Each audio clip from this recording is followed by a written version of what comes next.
Hey, what's up guys? My name is Nolan Mayfield. I'm the founder of this channel, and today I'm going to tell you exactly how I am being paid to go to college. Now, I know that might sound a little crazy, but I assure you that I am telling the truth.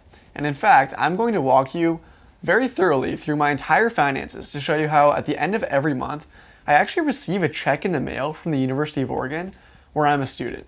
I'm excited to have you here, and let's get started. Now, I'm excited to tell you guys how I'm being paid to go to college, but before we really get into this video, I need to make a quick disclaimer that this is absolutely not some sort of weird flex. And in fact, I have nothing to gain from showing you how I'm being paid to go to college and all of my personal finances. And I just want to assure you guys, I really have no ulterior motives. I'm actually making this video because I really want to provide value to anybody watching this. And if there's even one person who thinks that they are not able to afford college, and this video somehow convinces them otherwise, it would absolutely be worth my time and be worth making this. Now, with that said, I'm going to dive right in and begin with breaking down the costs of attending the University of Oregon, like I mentioned, where I'm a student. Now, if you go to the University of Oregon's website, you can see that the cost of attendance for an in-state student, which I am, is $26,640. Breaking this up, there's an estimated $13,857 charge for tuition and fees based off of a typical enrollment for new incoming undergraduate students. Additionally, there's an estimated $12,783 charge for room and board, which totals up to a $26,640 charge. This page is average estimates, but in my experience does seem pretty accurate.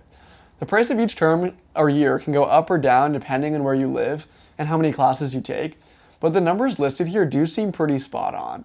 This page also lists the additional cost of books and supplies, personal expenses, and transportation. But in my opinion, the only additional cost, which I just mentioned, on this list that actually directly applies to your education is books and supplies.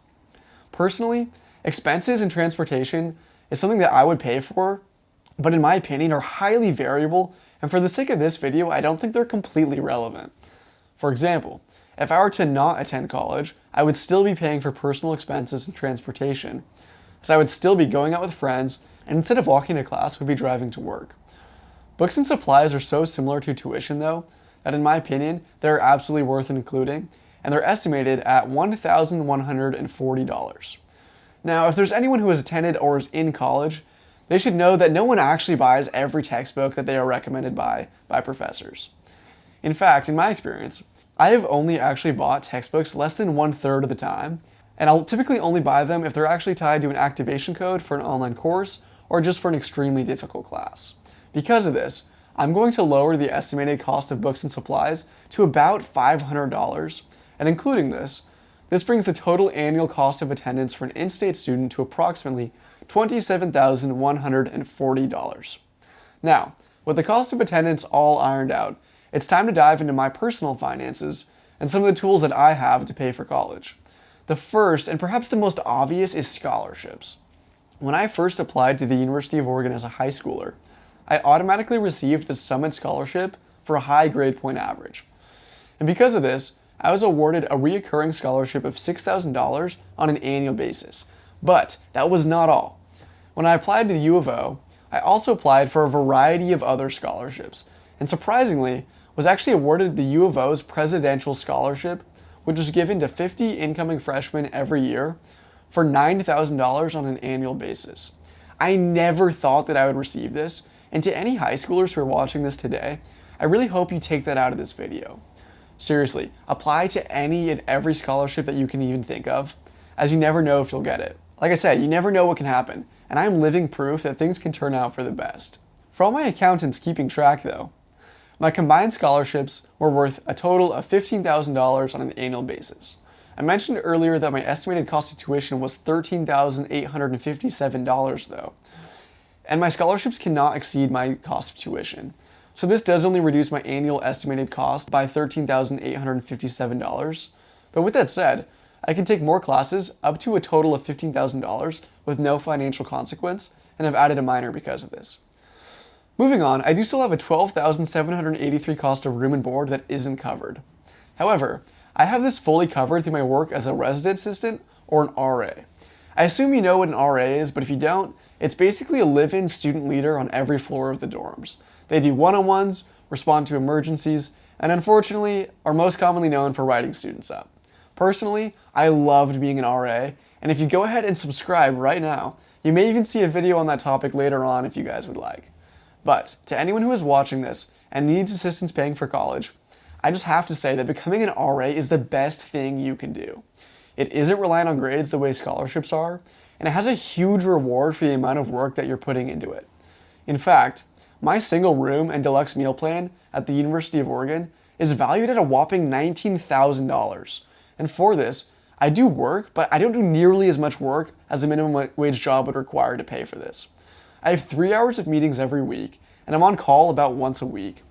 But being on call is in no way a working shift the way you might think of it, as you can do homework and you can also sleep between your 2 to 3 rounds of the building you live in. I also have to do one-on-ones, decorations, and plan some small floor events on my own time.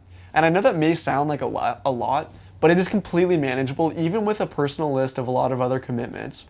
And most importantly, is completely worth it. Now, to wrap this video up, I am still left with a $500 cost of books and supplies, which needs to be covered. But what a lot of people don't know is that the RA position actually pays you a $600 stipend over the course of the academic year. In other words, after covering the $500 cost of books and supplies, I actually finished the school year with a net positive of $100. And like I said earlier, I'm being paid to go to college. Like I said, my goal with this video is really just to speak to anyone out there who is not thinking of attending university because of the financial cost. Or, as a matter of fact, is thinking of attending a community college for the same reason. Attending community college is a great and well-known way to reduce the cost of college, but if you can get yourself into a situation like mine, it is absolutely possible to attend a four-year university in its entirety. Or for another matter, those that are set on attending a four-year university already, don't discount the possibility of graduating debt-free. It's actually a goal of mine, and time will tell if I'll get there. In this video, I would also just point out that I've never brought up side hustles, which are a huge focus of this channel, and are another really great way to pay for college. If you're interested in those, definitely check out the channel, as I think you'll like what you'll see. Before this video ends, I also want to give you guys a bonus tip. If you're interested in free housing, please check out the Evans Scholarship. It's a relatively unknown scholarship that provides 4 years of free housing for caddies, and it's something I strongly regret not applying for myself. Not only does it have a beautiful house at the University of Oregon, but it also has free housing at 17 other top universities in the United States. I'll drop the link to that in the description of this video, so make sure to check that out. Alrighty folks, that's all for today. Thank you so much for watching, and if you like making money in creative ways, especially as a college student, please subscribe below. In fact, our channel is so small right now that, according to my calculations, if you subscribe right now, our total number of subscribers will increase by 2.5%.